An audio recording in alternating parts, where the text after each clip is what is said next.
tonight is all about dissipating the politics of fear. Thanks to the relentless advocacy of the Workers' Party, these days, you still can get CIPC grants quite okay. So it's not like those days where in Hougang and Potong Pasir where your constituency may be left behind. These days, it's quite an even playing field. You can ask your friends in Sengkang, ask your friends in Aljunied. So basically, my point is this. You will not be shortchanging yourself in any way by voting for an SDP MP in terms of your estate. Rest assured.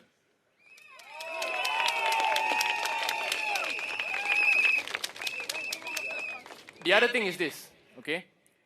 You know, how many of you have received these very glossy, beautiful town plans in your house? You know, Marsiling-Yew Tee town plan, throw away it. No, really.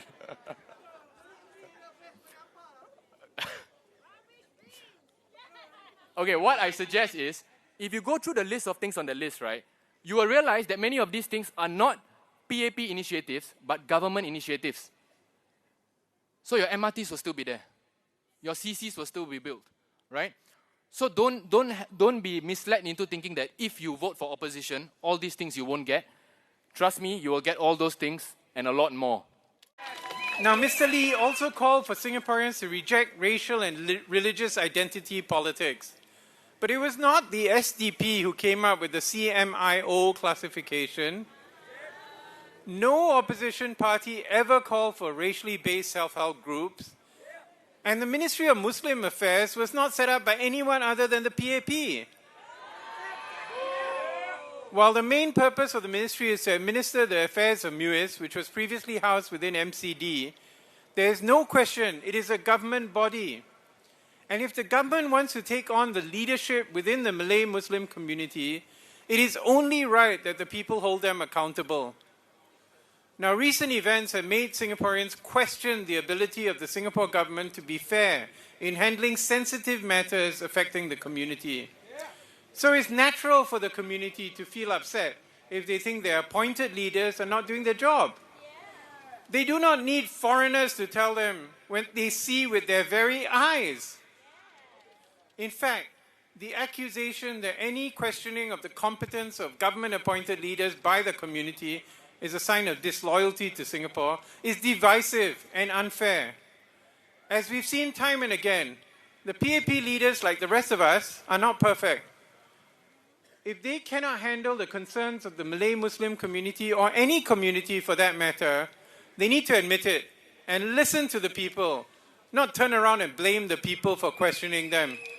These proposals will lead to a national reprioritization, bringing mental health care once again as a key component of national health care. One, we will launch sustained nationwide mental health education campaigns to break the stigma and promote early help seeking.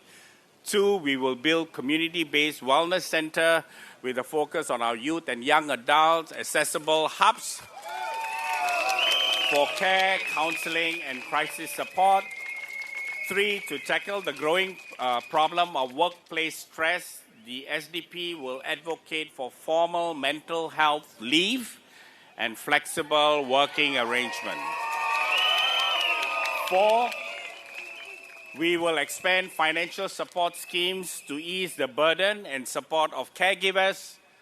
Fifth and finally, the SDP will fight to create and expand more parks, green spaces, and giving every Singaporean an accessible space to rest, recharge, and find peace among the stresses of city life. Are we building a democracy or a mega corporation? Let's start where it hurts. Accountability or the lack of it. Look no further than the Income Alliance debacle. NTUC Income, a name built by workers, trusted by generation, made a deal to foreign giant without consulting the people who built it, insured it, dependent on it. No exhaustive public debate, no transparent and thorough explanation, no referendum for policyholders. Just a backroom deal wrapped in polite corporate words. And when Singaporeans demanded answers, they brushed us off. It's a business decision trust us, move along. Trust them. After watching how own self check own self, the people of Singapore are not so easily fooled anymore. Because this income alliance merger exposed a simple truth. Unchecked power is not safe. Unchecked power is reckless. The PAP's idea of accountability is, don't worry, we supervise ourselves. It's no different to students marking their own exams and rewarding themselves with F1 and Taylor Swift concert tickets.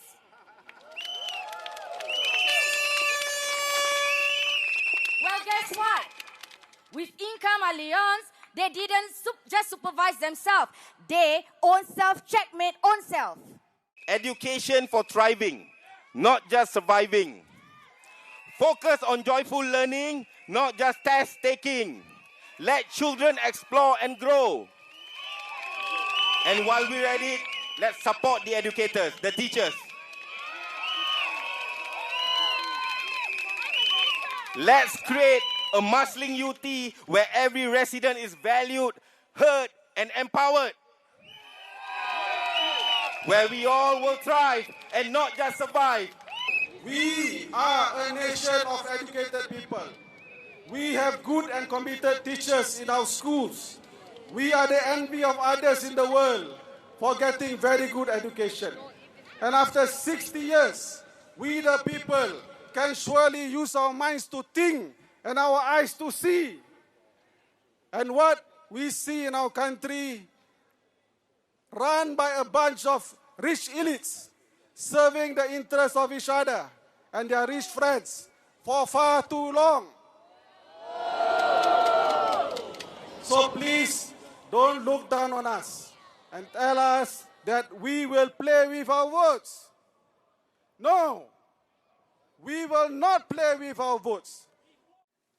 Wealth inequality is a serious problem in Singapore, and it will get worse.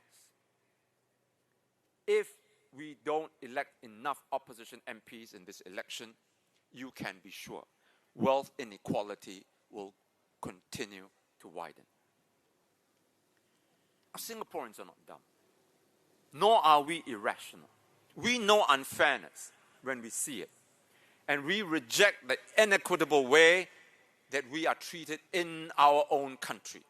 This unjustness must stop.